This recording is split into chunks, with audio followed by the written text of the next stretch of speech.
more likely that the great Lionel Messi and Inter Miami could be headed to Jamaica in mid-March to play local champions Cavalier in the CONCACAF Club Championships. But guess what?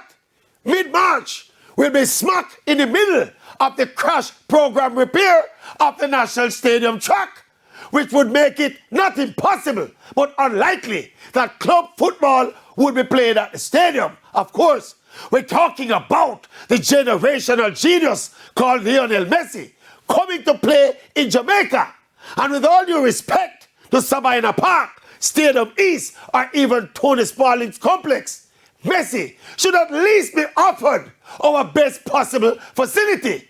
And what a massive lost opportunity it would be if we cannot host Messi at the National Stadium. Or even worse, if Messi opts out of the trip to Jamaica, citing bumpy and inappropriate surfaces. So you see, it doesn't rain, but it pours with this stadium of ours.